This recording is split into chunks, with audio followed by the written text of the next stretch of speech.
DC is 9 years old.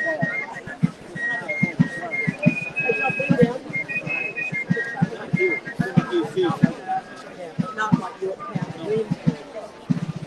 Words that gave me correct.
Be careful. Here, I can do my page duty.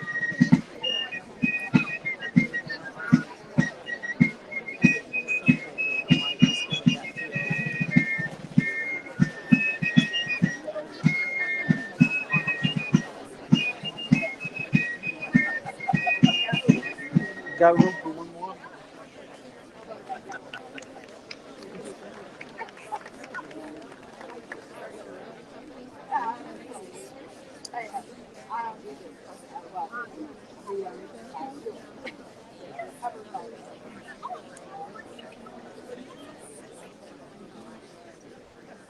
I never bring my. I have been a lot slack anymore. So. It's expensive. Yes. Uh-huh.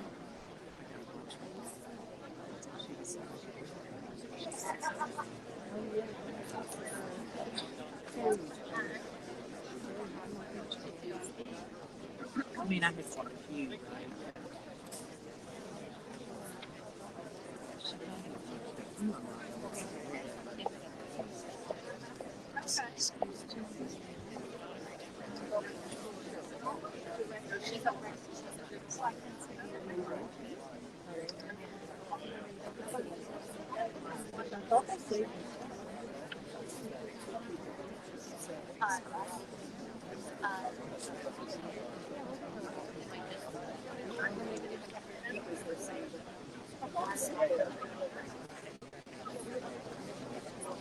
So did you get it?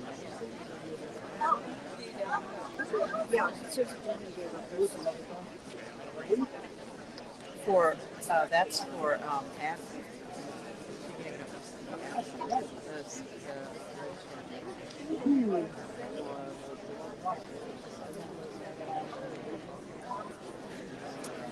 All systems go. You go get him, girl. Guess who's on there? The world is watching through your eyes. No pressure. Hopefully it doesn't get windy. You need one live. Look, I'm a right now. It's live right now. Right now, Can check. everybody hear me? Probably. Viva Lafayette! Viva Lafayette! Viva Lafayette! Viva Rochambeau!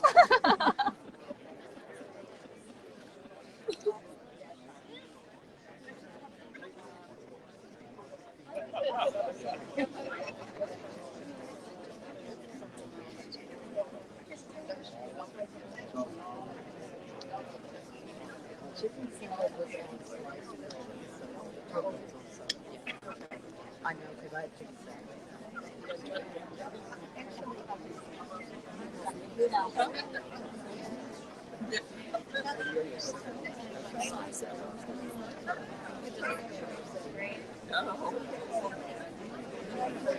I just noticed it.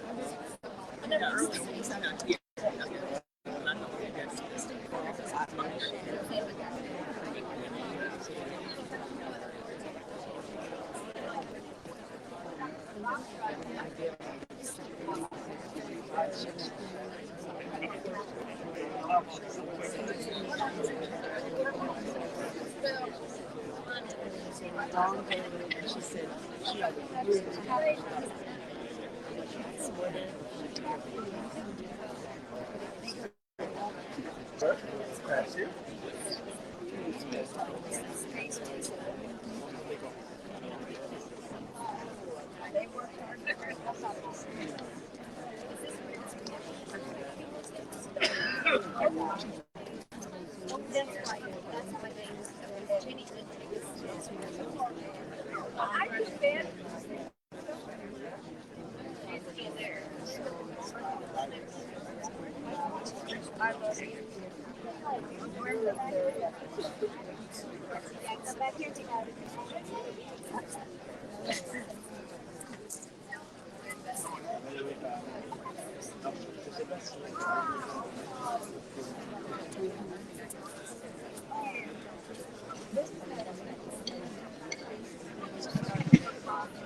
They got to see.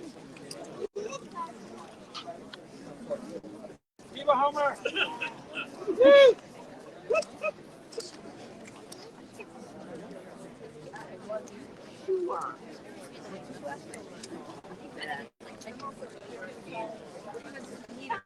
Last year.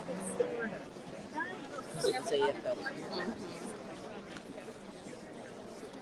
It used to be 17 groups. So well.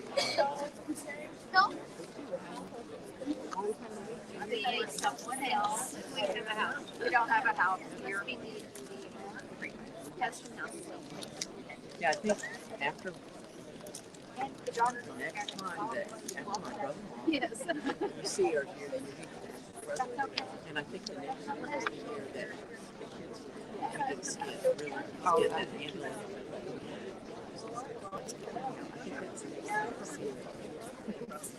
And people are surprised. You know, the old she was national president that year.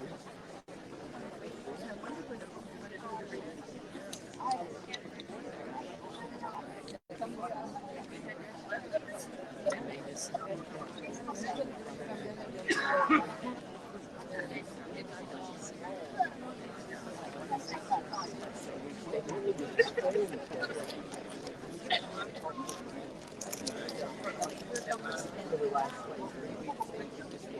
can I guess like his work services again.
Good afternoon. My name is Mary Ray Casper. I serve as the National President, National Society Daughters of the American Colonists, and on behalf of the Yorktown Day Association and the Jamestown Yorktown Foundation.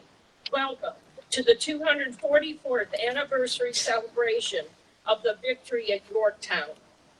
We gather today to honor the American and French soldiers and sailors who fought here in 1781.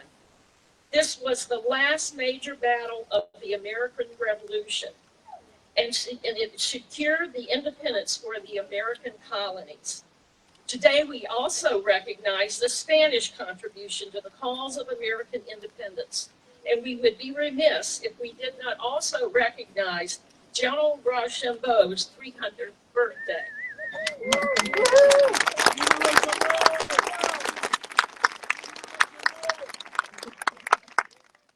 We are proud to begin today's program with the annual Parade of Flags. The procession will begin with the United States colors, followed by the Republic of France and the Kingdom of Spain's national colors. They will be followed by flags of the Yorktown Day Association, carried by the fifes and drums of Yorktown. Please stand if you are able. She just can't see. Units, march on the colors.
Ladies and gentlemen, the flags of the Yorktown Bay Association, carried by the 5 Syndromes of Yorktown and their honorary bearers. Please hold your applause until all of the flags have been introduced. We begin with the Compton Grass Chapter, National Society, Daughters of the American Revolution. The honorary flag bearer is Kathleen Mayer Booth, Virginia Daughters of the American Revolution, State Regent.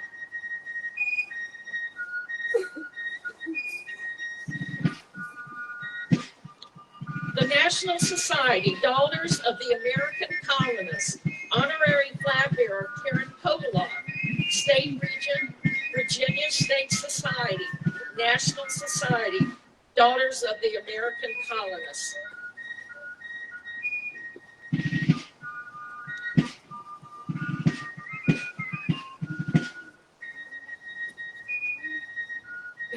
The General President, General Society, Sons of the Revolution, and President of the Virginia Society, Sons of the Revolution, honorary flag bearer Mark M. Jacobowski, direct descendant of John Curtis II.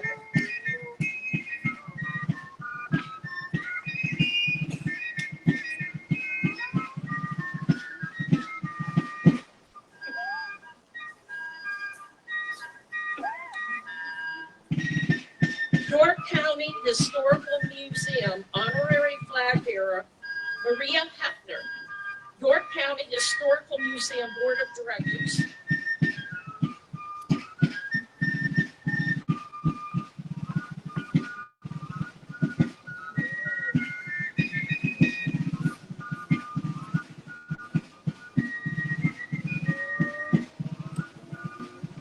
Virginia Society, Sons of the American Revolution, honorary flag bearer Thomas Page Nelson Jr.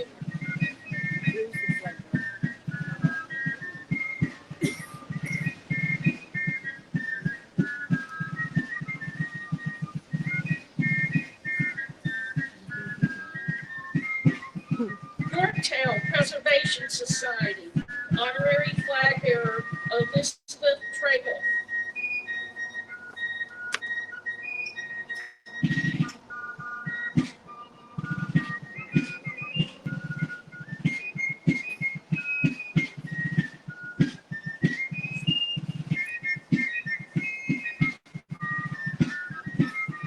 National Society, Children of American Revolution, honorary flag bearer Reese Holmes, National President.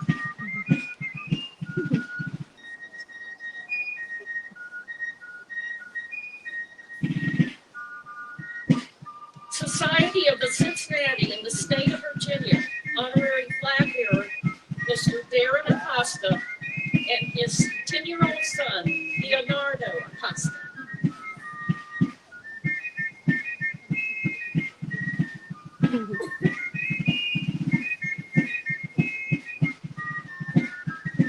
National Society, Daughters of Founders and Patriots of America, honorary flag bearer Linda Kennedy, member of the Virginia chapter of NSDFPA.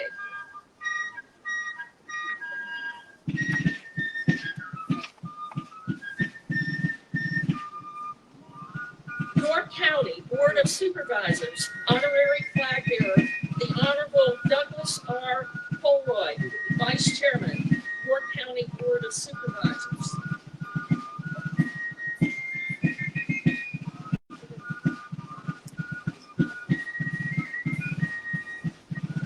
Jamestown Yorktown Foundation, honorary flag bearer, the Honorable Francis C. Bradford, Treasurer, Incorporated Board of Directors.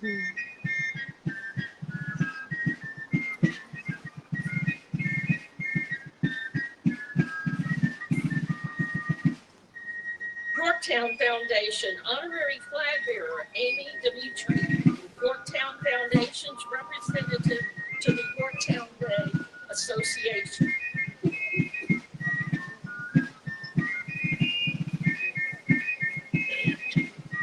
American Friends of Lafayette, honorary flag bearer Jan O'Sullivan will remember American Friends of Lafayette.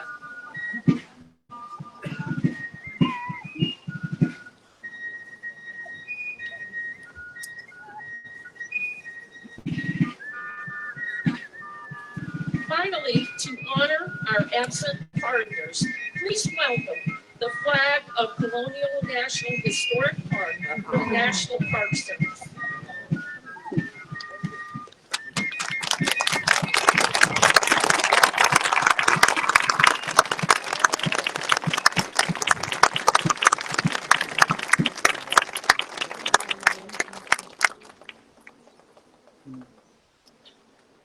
Ladies and gentlemen, please stand if you're not already standing.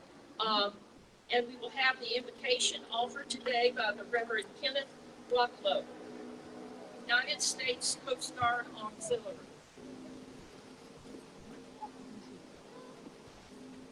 Let us pray.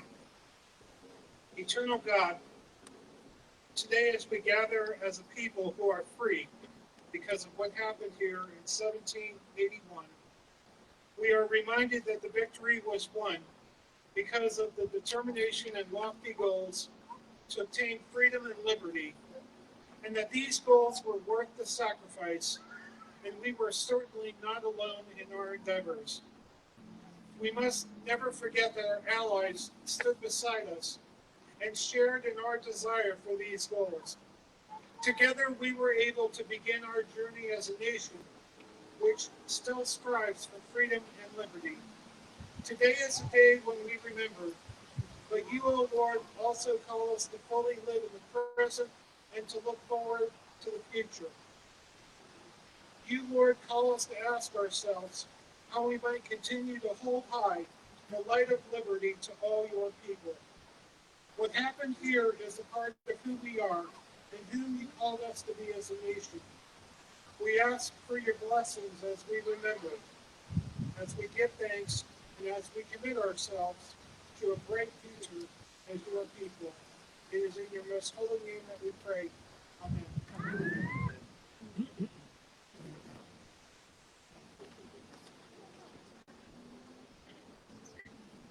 Please remain standing for the national anthems of the Republic of France, the Kingdom of Spain, and the United States of America, and the Pledge of Allegiance.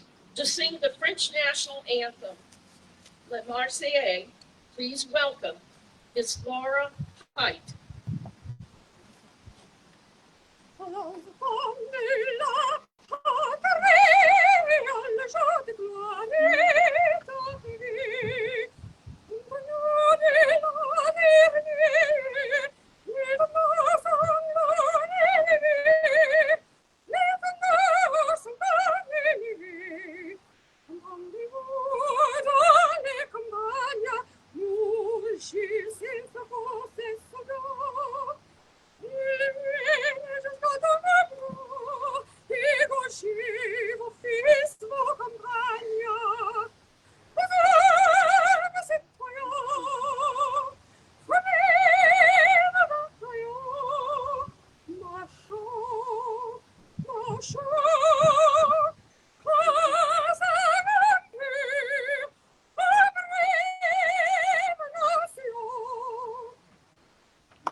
The Kingdom of Spain's national anthem.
Stars through the perilous fight, o'er the rapids we watch, were so gallantly sailing, and the rocket's red glare of bombs bursting in air came through the night, that our flag was still there.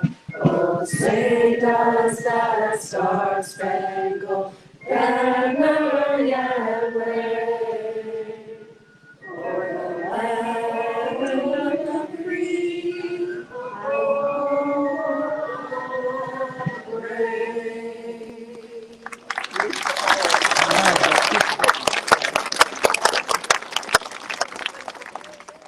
Ladies and gentlemen, please join me in reciting the Pledge of Allegiance. I pledge allegiance to the flag of the United States of America and to the republic for which it stands, one nation under God, indivisible, with liberty and justice for all. Ladies and gentlemen, please remain standing until the national colors have been posted and the society flags have retired. Post colors.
It is my pleasure to welcome you on behalf of the Yorktown Day Association and our host, the Jamestown Yorktown Foundation, to today's ceremony observing the 244th anniversary of the victory at Yorktown.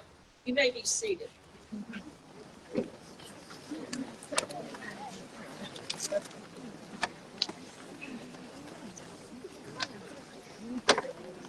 Many organizations have assisted us in preparing for this Yorktown Day celebration. These organizations, too numerous to mention at this time, are acknowledged for their contributions and service on the back of your program.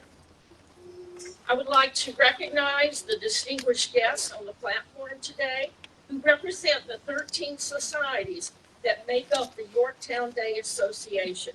Please stand as your name is called and remain standing. Please withhold your applause until all have been introduced.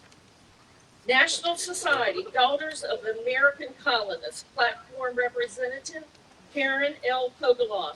State Regent, Virginia Society of the American Colonists and National Society, Daughters of the American Colonists. National Chair of the Yorktown Day Association Committee. Virginia Society, Sons of the American Revolution. Platform Representative, Michael Elston, Esquire. President General of the National Society, Sons of the American Revolution. York County Historical Museum Platform Representative, Cheryl Wilson, Executive Director of Virginia 250. Sons of the Revolution of the Commonwealth of Virginia Platform Representative, Jake Obowski. Is Mark Jacobowski. General President of the General Society of the Sons of the Revolution and current President of the Virginia Society. Yorktown Preservation Society, Platform Representative, Tom Tragle. National Society, Children of the American Revolution, Platform Representative, Reese Holmes, National President, and Jeffrey Voorhees, Senior National President.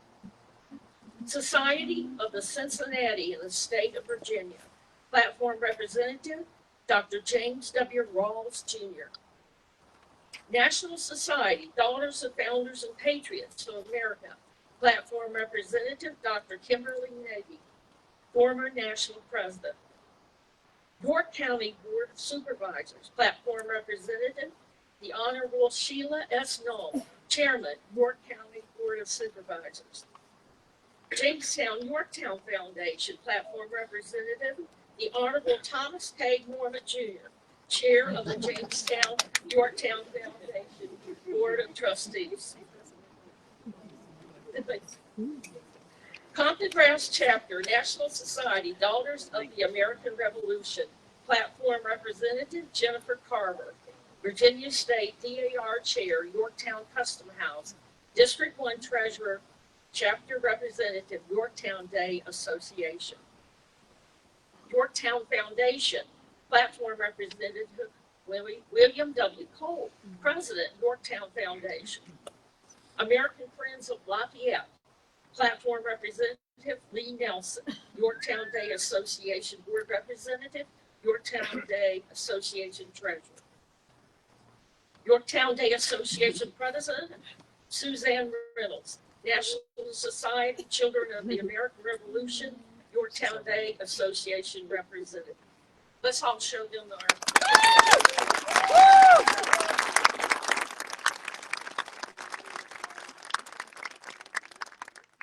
Thank you, ladies and gentlemen. The success of General George Washington and the Continental Army here at Yorktown was greatly enhanced by the assistance rendered to them by the court of Louis XVI, the Comte de Rochambeau, General Lafayette, Admiral de Grasse, and the financial backing of the Kingdom of Spain.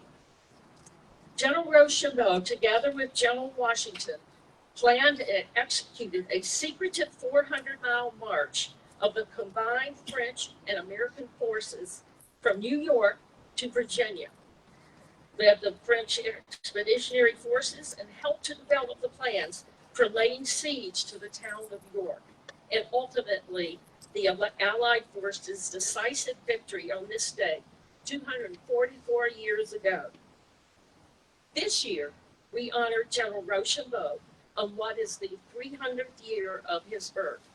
We're honored to introduce Nathalie Hooverville Rochambeau, the sixth generation descendant, and her son Raphael de Hooverville, the seventh generation descendant of the strategic mastermind of Yorktown. Oh, right on.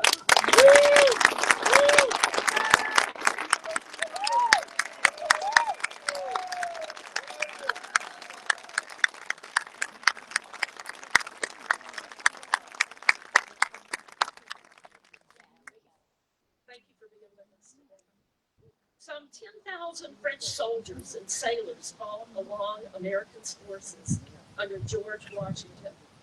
During the siege of Yorktown, with 24 French warships blockading the Chesapeake River and the York River, while French engineers designed the fortifications and artillery batteries that would keep Lord Cornwallis from escaping and ultimately forced the surrender of the garrisons of York and Gloucester Point. We say it differently in New York and New England, so Gloucester Point and the British forces within. We are honored today to have with us the representatives of the French ambassador to the United States, the French Defense Attaché, Major General Patrice Morland. Please welcome him to the podium.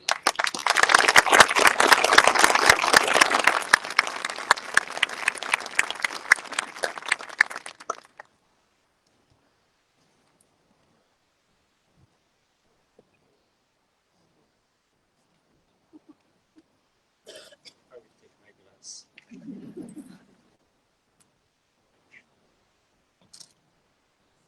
Distinguished guests, the representatives of the U.S. Remembrance Associations, generals, admirals, officers, ladies and gentlemen, dear friends.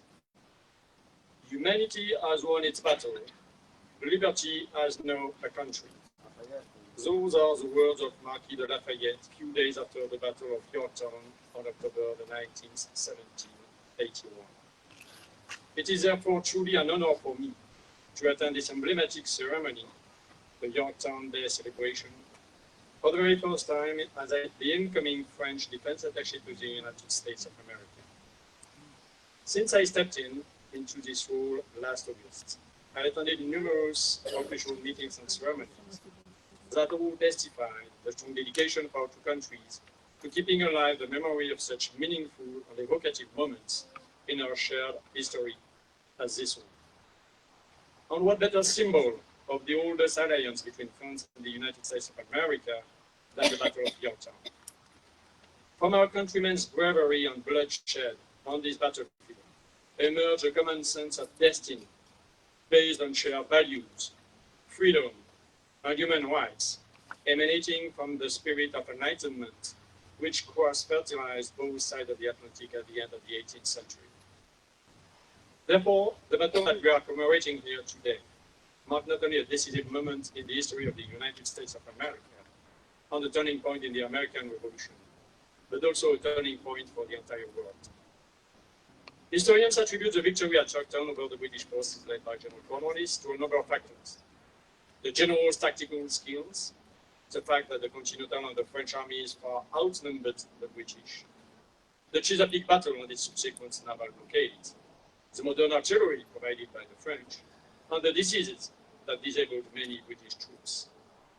Ultimately, it was the strength of the ties and the overall sense of purpose that irrigated the mindset of General George Washington, the Marquis de Lafayette, the Comte de Rochambeau, and Admiral de Grasse that led to victory.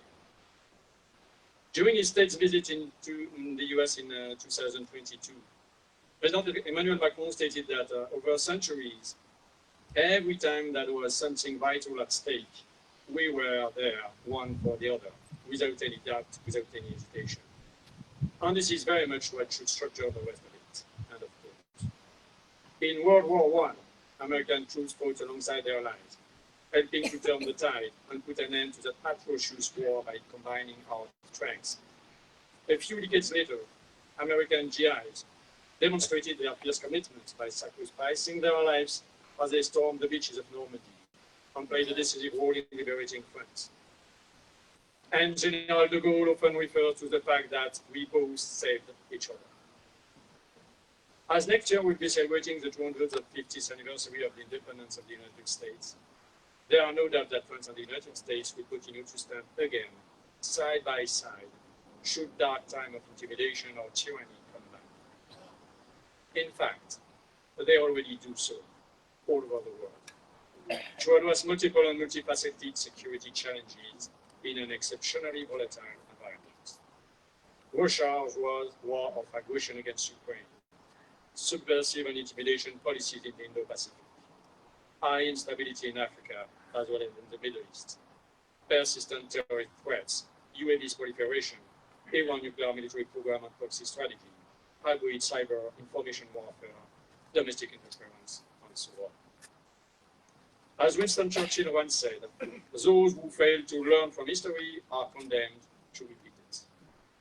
France's critical contribution to the Battle of Yorktown, and more largely to the United States independence, beyond financing and equipping the nascent American army, 40,000 French soldiers and sailors were deployed from 1778 to 1983, with over 5,000 fatalities. It reminds us that the fight for freedom must never be waged alone. It is a testament to the power of our two nations, turning together and forging lasting bonds for a higher purpose.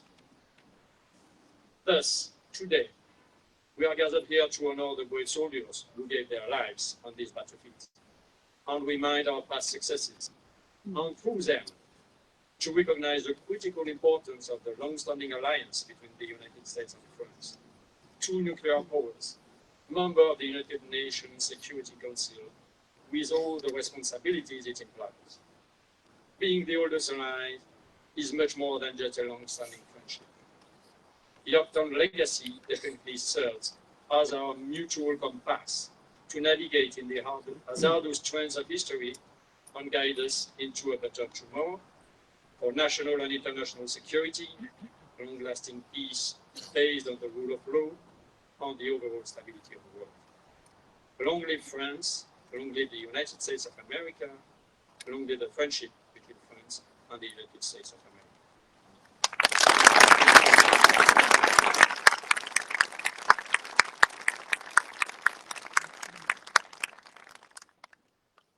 Thank you, Major General Moran. We are also honored to have with us today, on behalf of the Spanish Ambassador to the United States, Spanish Deputy Chief of Mission, Guillermo Grau. Please welcome him to the podium.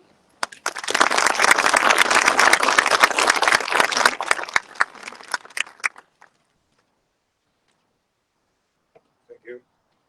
Distinguished members of all the societies organizing this event, representatives of the Board of Supervisors of Yorktown, the Virginia Joint People Commission, ladies and gentlemen. It's a great honor for me to represent Spain at this event. Ambassador Moreno unfortunately couldn't be here today, but I'm sure she will come in the coming years. The victory of Yorktown marked, of course, the decisive moment of the war of independence. I'm definitely proud that it was achieved also with the very important support of Spain. Financial support, support of the Crown, but the support also of ordinary Spanish citizens, notably the citizens of Havana, the women of Havana, who gave their jewelry in 48 hours to supply money enough to pay the French and American troops on the Crown. And also thanks to the very successful military campaign that General Bernardo de Galvez had carried out in the south of the United States, in Pensacola, and considerably weakening the British troops. I don't want to extend myself too much on the history of the war, first because you all know it, and secondly because next year, the 250th anniversary, I'm sure we'll have the occasion to go over and over again. But I would like, however, to share three thoughts, just three basic thoughts I would like to impress on you. The first one is, I would like to stress that the Spaniards who helped Americans achieve their independence were not foreigners in this land. Spain was the first European power to have a permanent settlement in the United States, the city of St. Augustine, 1565, 50 years before the Pilgrims of the Mayflower arrived. We had established cities, roads, missions. We were, in many ways, an American. We had become an American power, and people like Bernardo de Galvez really looked at it in these terms. They were Spanish, of course, they were Europeans, but they were also Americans, and they came here and they had a life here. So they felt for this land as well. And up to today, Spain remains some of the European countries, probably the one that is more American, divided somehow between our European location, but our very long history with the Americas. That is all the influence that has gone through the Atlantic, one way and the other. The second thought I want to share is that the impact of the American Revolution was enormous. It didn't end up in America. It brought over to Europe. The first democratic Spanish constitution in 1812, Constitution of the Cali, was closely inspired by the American Constitution, as well as the constitutions approved in most of the countries of Central and South America. In that sense, the American Revolution was the seed of a bold movement towards democracy and freedom. And in fact, its effects lasted so long that almost 50 years ago, when Spain restored democracy after dictatorship, the first place that the then new king, Juan Carlos I, chose to say clearly and openly that his vision for our country was the establishment of democracy was Washington, when he gave a speech to both chambers of the American Congress in his state. So, as I said, the history of the revolution kept going and going. And then thirdly, as the French defense attaché that has preceded me so rightly has said, 250 years after these events, both Spain, France, and of course the United States of America remain the closest allies. We have been together in an enormous number of challenges, from Afghanistan to Iraq, to Africa, in the support to Ukraine nowadays, in the Western Hemisphere, all over. And for one basic reason, we do share the essential principles, the essential values. We may have sometimes disagreements, like friends do, but in what is really essential, we are fully in accordance, and we must treasure this connection, because the fight for freedom never stops, and each generation has to carry it on. To conclude, I would like to share a little personal story. For me, participating today here is part of an honor, as I said at the beginning. It's quite personal because, in fact, this is my second time posted to the Embassy of Spain in the United States. I was here for 5 years before as a cultural attaché. And of course, on that occasion, I had the time to occupy myself, to learn, and to try to promote the recovery of the Spanish legacy in the United States. And there's one particular story I think is interesting to share. 13 years ago, one young woman came to my office. She was a Spanish-American citizen, and she came to tell me a story. She said she had found somewhere a document that proved that the Continental Congress had promised General Bernardo de Galvez that one day his portrait would hang in the Congress of the United States. And she said, I want to make this promise kept. I said, okay, well, you have all my support. I mean, whatever we can do, but honestly, it's quite a struggle. She said, no, I will manage. I will support you. I mean, whatever you need. Well, that young lady was right. And in 2014, Bernardo de Galvez was given honorary citizenship of the United States, and his portrait does hang today in the Congress. The name of this lady was Teresa Valcarte. She's here today. Please, Teresa, stand up.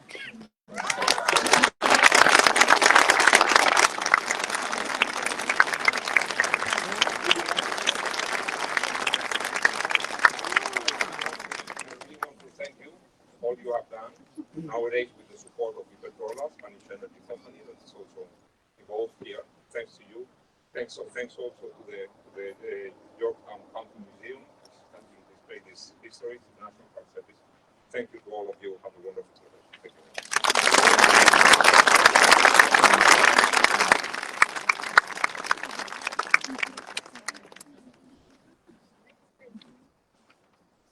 It is now my pleasure to introduce our guest speaker, Christian Despiano. And he is the director of the Dr. Joseph Warren Foundation.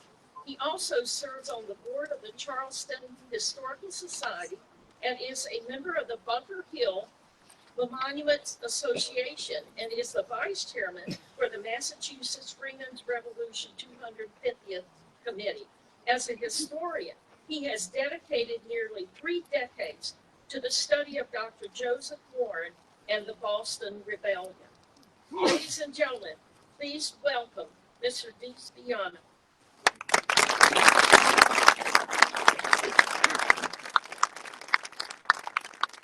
Okay, so last night we all talked about holding our applause till the end.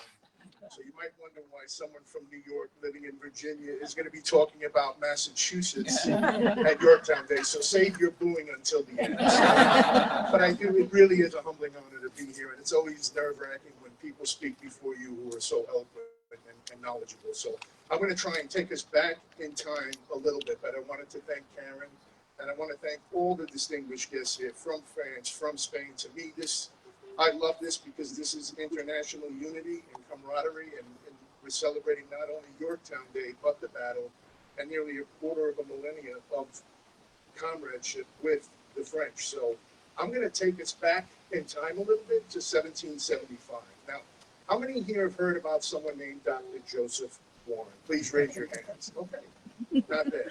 So now, sometimes I know the mantra of Colonial Williamsburg was to, in order to understand the future, we must understand the past. So, bear with me because I didn't write a speech, so we're going to be ad-libbing here a little bit, but I want to start with a story.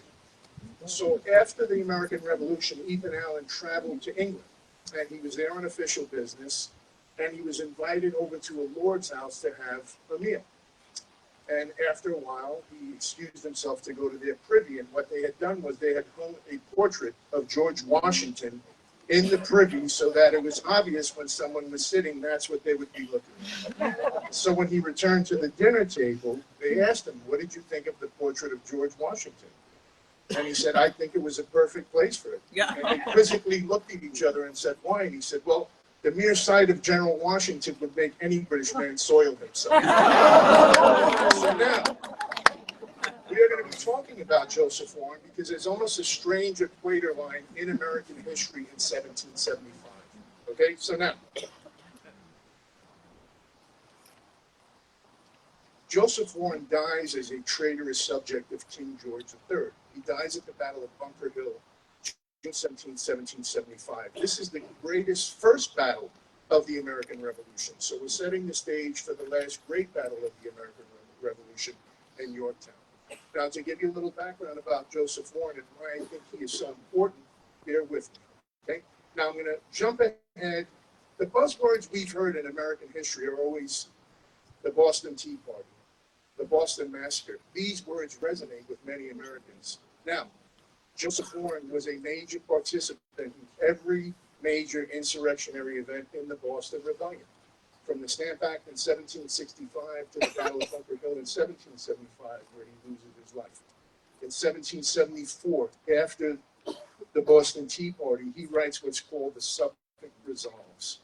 And on one of his lesser famous midnight rides, Joseph Warren dispatches Paul Revere to deliver these resolves to the Continental Congress meeting in Philadelphia in September of 1774. Now, what's important about this is we know Northern-Southern rivalry was nothing new to the Civil War. It's alive and well in 75. All the assembled delegates at the Continental Congress were not seeing eye to eye. They looked at Massachusetts as an upstart colony causing problems, but when this document arrives and Paul Revere delivers it, every single assembled delegate at the Continental Congress resolves it unanimously, and it immediately creates this sense of unity. Now, we're going to fast forward to Lexington and Concord. We don't know this, but Joseph Warren was a spy master during the rebellion, and it's through his intelligence information that he dispatches Paul Revere on his epic midnight ride. And I've always said, why do we call it Paul Revere's ride? He did not complete the mission. But the next day, Joseph Warren rides out to Lexington and Concord, is involved in the fighting, and is nearly killed when a British musket ball knocks out his hairpin. Joseph Warren becomes president of the Massachusetts Provincial Congress, which is basically the illegal government that Massachusetts sets up. What most people don't know is in May of 1775, the members of the Continental Congress are writing letters to Joseph Warren asking him what the situation is in Boston, because things are heating up. And he writes a letter saying, you need to appoint a national army and a generalissimo to lead it. A month later, the Continental Army is created, and George Washington is appointed its commander-in-chief. Now, at the Battle of Bunker Hill, Joseph Warren has been appointed a major general 3 days before the battle. He shows up to the battle and is given command of the battle and twice refuses, claiming, I am here to fight as a volunteer. Forget my commission, I'm here to fight as a soldier. There's 3 assault charges that day by the British soldiers, mounting that hill and redoubt on Breed's Hill. Joseph Warren fights valiantly, and he had no business being there. He was a politician.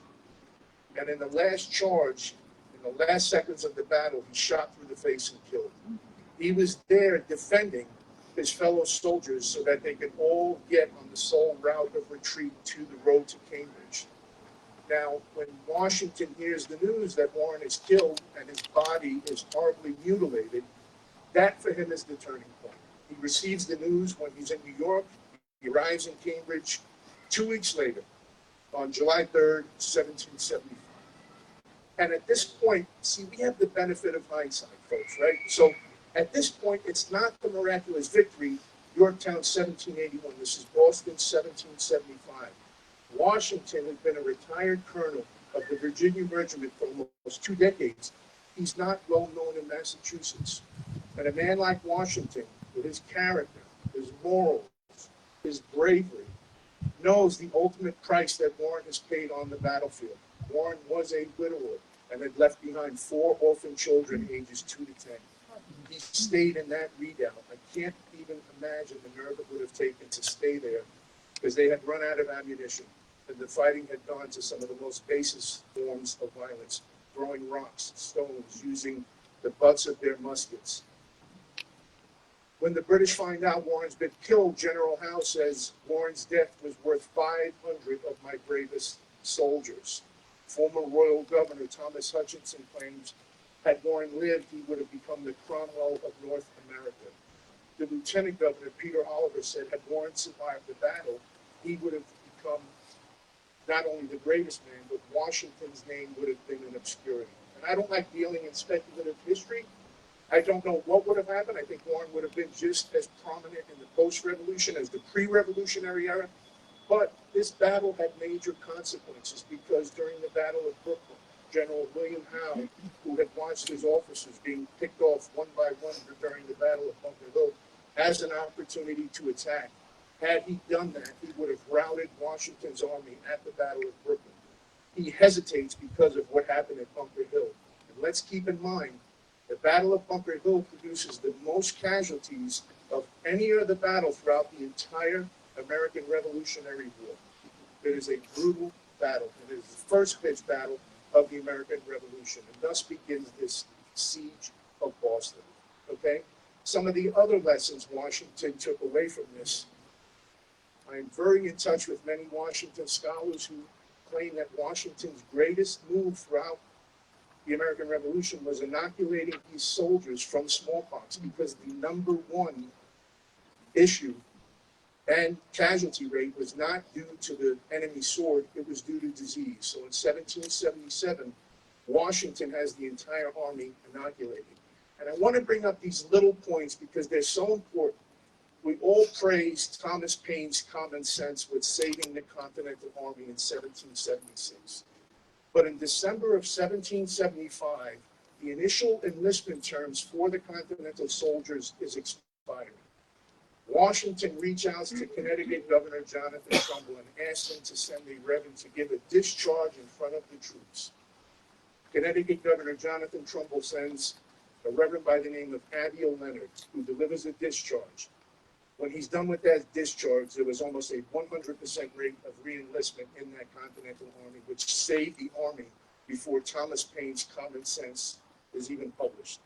That reverend was Joseph Warren's Harvard roommate, and was so upset by the way Joseph Warren's body was treated on the battlefield by the British that he delivered such an emotional discharge that this saves the Continental Army before Common Sense is even published in the United States of America.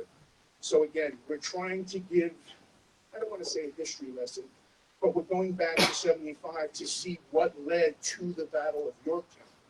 And I always like to say, had Warren not dispatched those midnight riders on April 18, 1775, would there have been a battle of Lexington and Concord? If there's no battle of Lexington and Concord, is there a battle of Bunker Hill? Without a battle of Bunker Hill, is there a Declaration of Independence? Is there a battle of Saratoga? Is there a battle of Yorktown? I don't know.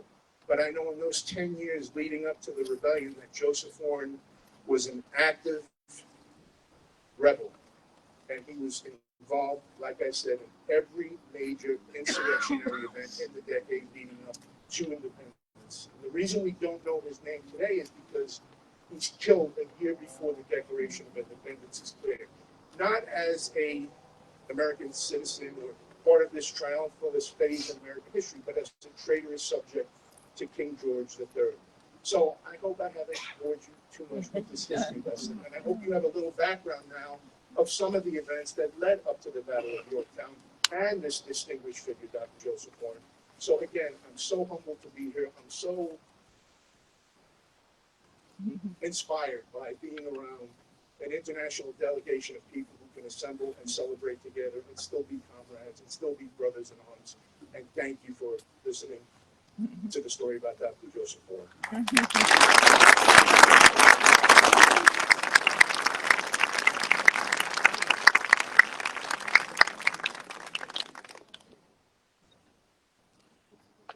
Mr. Despiano will be signing his book about Dr. Warren in the museum after this ceremony. So if you'd like to stop by and see about this book, he will be there to sign your book. So I hope you'll take advantage of that. It's my honor to introduce Ms. Christy S. Coleman, Executive Director of the Jamestown Yorktown Foundation.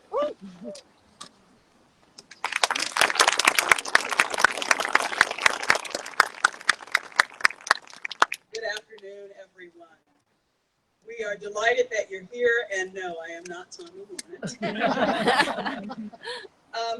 This program is an example of an amazing set of collaborations that you've heard quite a bit about throughout today's ceremony, and I just want to echo our profound gratitude, our profound willingness, our profound excitement to participate with these partners every year for Yorktown Day. It is quite a big event for us as well, and from our side of the house, it takes a lot of people to put things together, especially this year, when one of our biggest partners, the National Park Service, Colonial National Park Service to be precise, who officially can't be here, but we want to thank them as well for all of their work. But I want to give a very special thank you to Mr. Homer Lanier.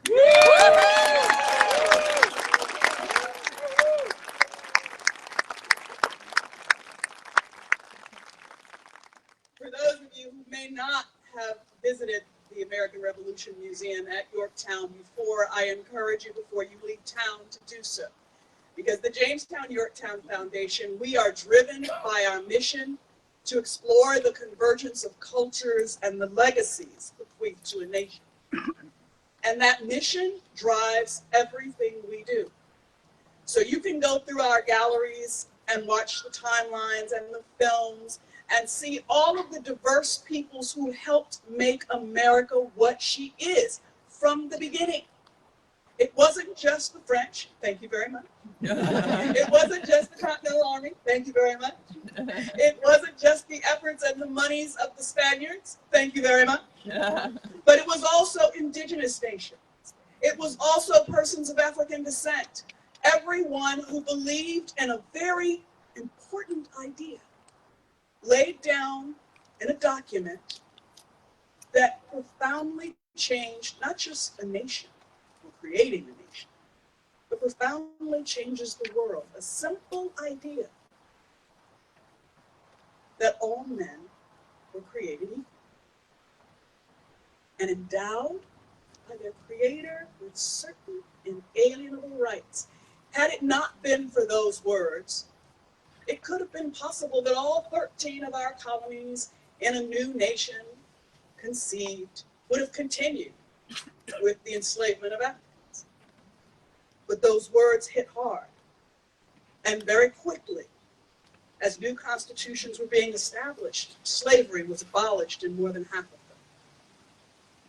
If it weren't for those words, the ongoing conflicts with a variety of native nations could not have been rectified. And certainly not always perfect. That's the best part. As was said by my previous speaker, it's each generation's responsibility. It's each generation's responsibility to acknowledge this past and everyone's hands in it. And that's what we do at the Jamestown Yorktown Foundation. So again, if you have not had an opportunity to visit yet, Go ahead and visit. If you have had an opportunity to visit and you love what we do, I know you do, then go ahead and get that membership. Go ahead and pay that donation. And we expect to see you again. And we have something very special on the horizon.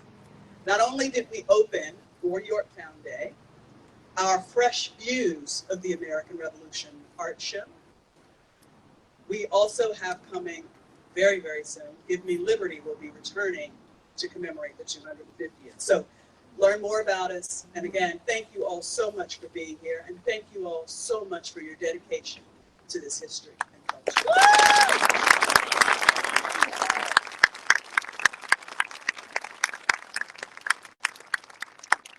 Thank you, Christy.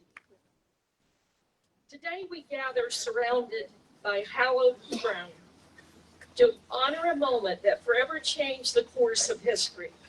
It was here in 1781 that brave patriots, undaunted by hardship, secured a monumental victory that gave birth to a free and independent nation. But let us remember, the torch of liberty, once lit, must be guarded with unwavering diligence. The same courage and resolve that carried our forebears through the crucible of the revolution are still required of us today. In the darkest days of the American Revolution, Thomas Paine reminded his fellow citizens, these are the times that try men's souls. Yet he also offered hope. The harder the conflict, the more glorious the triumph. And indeed, 5 years later, that triumph was realized right here. Through unity, sacrifice, and unshakable belief in the cause of freedom. As we gather today, may we draw strength from the legacy of those who fought here. Let us also pay tribute to the generations of Americans who have since defended that hard-won liberty on battlefields across the globe. Now I ask you to join me in a moment of silence, honoring the brave men and women who serve in our country today and in the past, and in remembering those who have made the ultimate sacrifice in defense of the freedoms we hold dear. A moment of silence, please.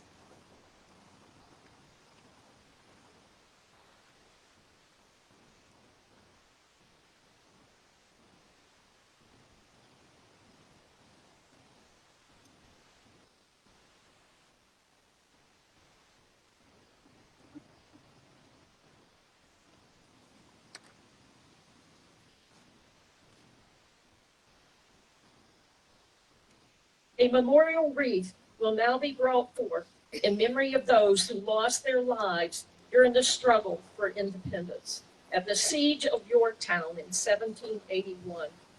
Our honorary wreath bearer today is Jenny Sebastian Storage, President General, National Society, Daughters of the American Revolution, the organization that began the modern day Yorktown Day observance in 1922. She is accompanied by Kathleen Mayer Ruth, Virginia Daughters of the American Revolution, State Regent.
Thank you, President General Storage. Now, ladies and gentlemen, please stand for the memorial prayer offered by the Reverend Booklow, to be immediately followed by the playing of taps by Mr. Tim Smith. Let's go Chaplain Lockwood with it. May we pray. Gracious God, may we go forth from this place with your grace and your blessings. Grant us the courage to continue to fight for freedom and liberty wherever you send us. Give us resolve to stand against oppression and injustice. Allow us to honor this victory each and every day by being people of peace and love, committed to our brothers and sisters in service. May your light of love, grace, and freedom shine through each of us. It is in your most holy name that we pray. Amen.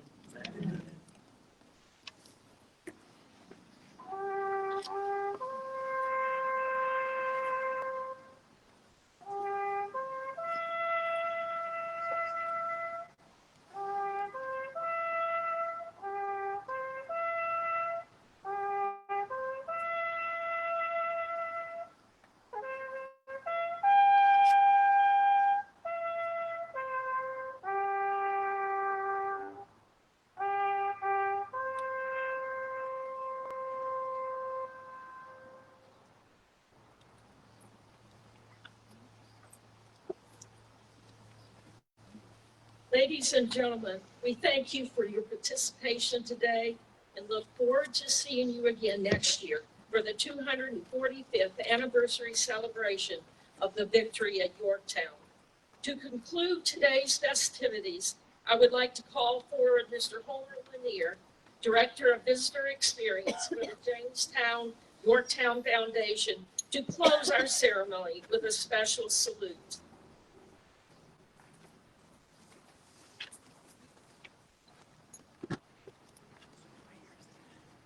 Well, I wasn't going to let you get away today without firing some artillery. Yes! Now, to make that happen, all these platform guests to my left and to my right are in the wrong place right now. So I'm going to ask our platform reps to grab their things and make a left face, turn to your left. And we're all going to proceed the line down the end. The steward's there to help you get down.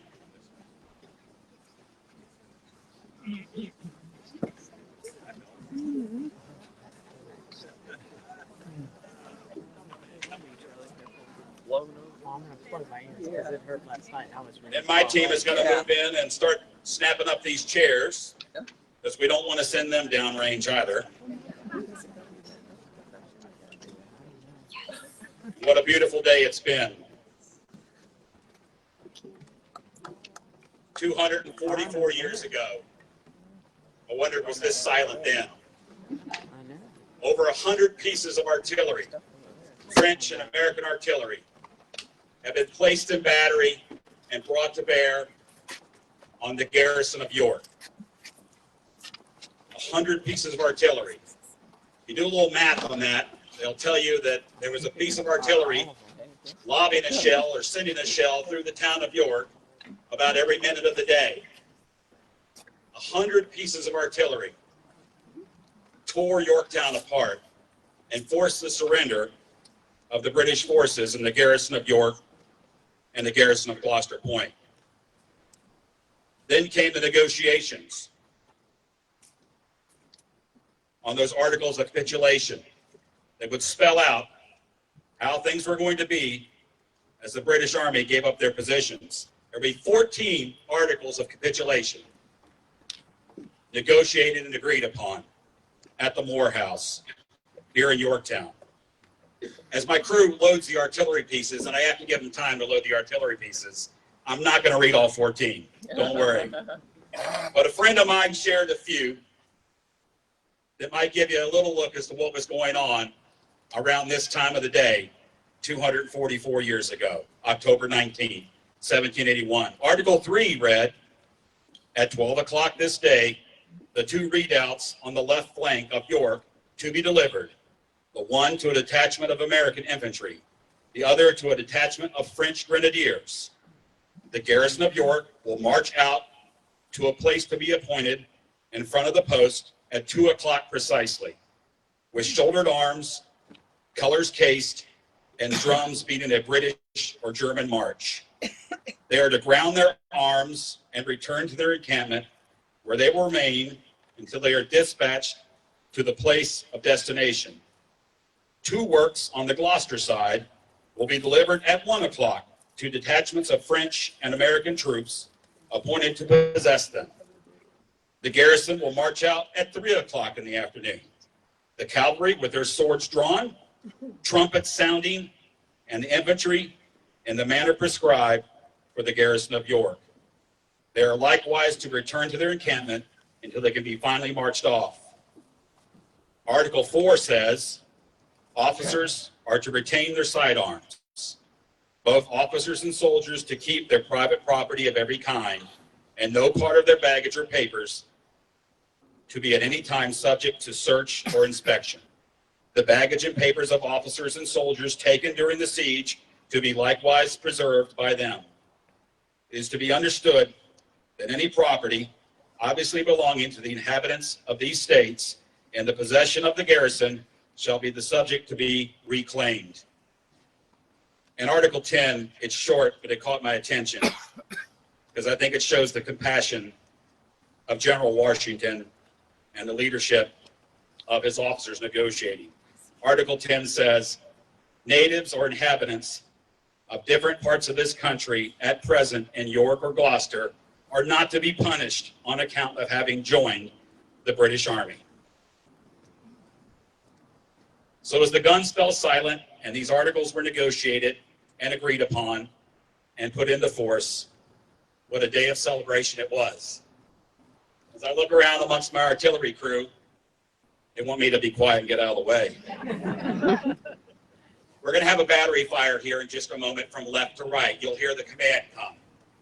These artillery pieces are loud, like 4th of July fireworks loud, not the ones you buy at the roadside. 4th of July fireworks loud. So I'll caution you to protect your ears. If you have a hearing assistance device, it's a good time to turn that off. If you would rather not be in this amphitheater when these pieces go off, I'll keep talking for a moment or two so you can exit and go around that way to put a little distance between you and these loud artillery pieces. But we'd like to fire this salute to our victory at Yorktown, the amazing leadership of General Washington, to our French and Spanish allies, to all of our allies who stepped forward to fight for the cause of liberty and freedom. Yes, this is going to be 4th of July fireworks loud. 5 of them, I think.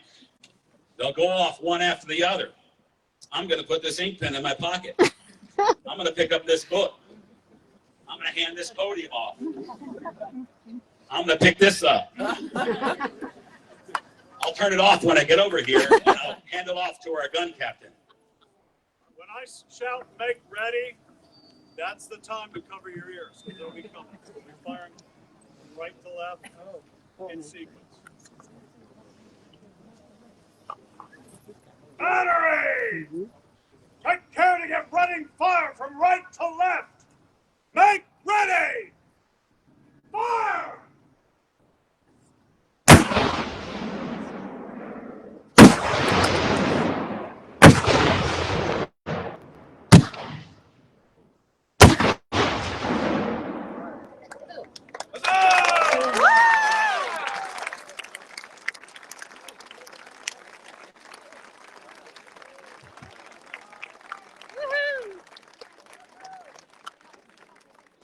Ladies and gentlemen, our artillery crew will be here for a few minutes. Give them a couple of moments to secure the guns. If you want to come down and take some pictures today, because this is a great picture point, come on down in a couple of minutes. This concludes our Yorktown Day festivities here in the Artillery Amphitheater. We invite you to spend the rest of the day with us here at the museum, visiting our outdoor living history areas, our Revolutionary Warrior Farm, our Continental Army encampment, and our wonderful museum galleries.